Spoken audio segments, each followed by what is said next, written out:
Okay, the final type of interest we're going to look at is this continuously compounded interest. But first, we're going to mention very briefly the natural base. The natural base is represented by E, and E will show up in many exponential word problems. E actually is a number. It's an irrational number, which is about 2.718, but you can always just type it in the calculator. E is pretty much like pi or square root of 2 or something like that, that there is no exact way to do it. We can just, best thing to do is just to type that value in the calculator. So we're going to have, and this problem here, we're going to go ahead and try 6. So we're going to have 5,000 is my p-value. I'm going to have my rate of 785. So that's going to be 7.85. Move the decimal twice. So notice that is a 0.0785 for my rate after I move the decimal twice. And then time is 12. The only thing you can do to mess this up is basically to try to plug something in for E when E is just a little button you're going to use in your calculator. So if I plug into that equation, I have 5,000, I have E, and then these numbers are both in my exponent. So my exponent is 0.0785 times 12. So when I go over to Desmos, literally just type in the 5,000. If you're using a keyboard, you can type in the letter E. If you're not, you can pull up your little function menu. I've got this in the way here, but you can pull up your function menu and find E as well. So that's 5,000 E, and then put an exponent to the 0.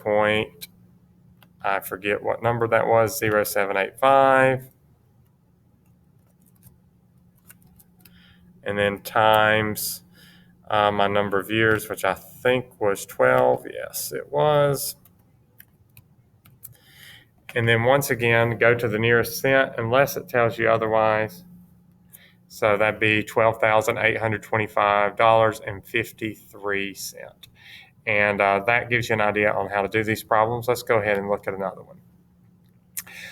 When I come to this next one, still number 7 is almost exactly like that. Notice your principal is 10,000. Be sure to make this a decimal, and then there's your time in years, and number 7 should work about like number 6. I'll leave it to y'all to do that one, but if you get stuck, you can always reach out and contact me. Number 8, however, we're going to work on that one together because it looks a little bit different. Basically, they've given you an equation and you're going to substitute into it, and anytime you see something with that little subscript 0, that basically means your initial amount or your starting amount.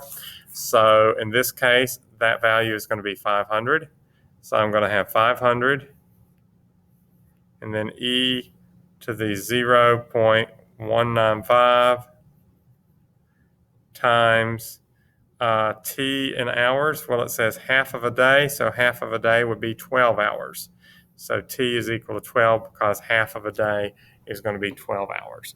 So all I would need to do to get the answer to how many bacteria would be there after half of a day is type that in Desmos. So I'll pause the video, give you a chance to try that, then we'll look at it together.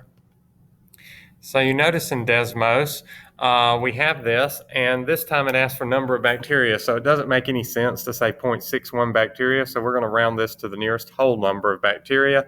And since this 6 is bigger than 5, and any number 5 or higher would make it round up. So that'd be 5,191 bacteria would be your best estimate.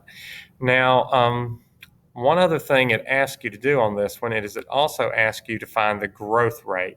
Well, sometimes, normally you just have the exponent t as your base. So basically what it's wanting you to do is simplify this e to the 0.195 to find out what that would be if I rewrote it as something to the t power. So we can just go over to Desmos, and we can do E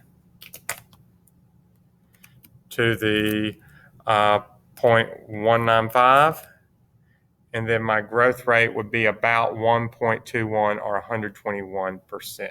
Hope that helps you with these problems.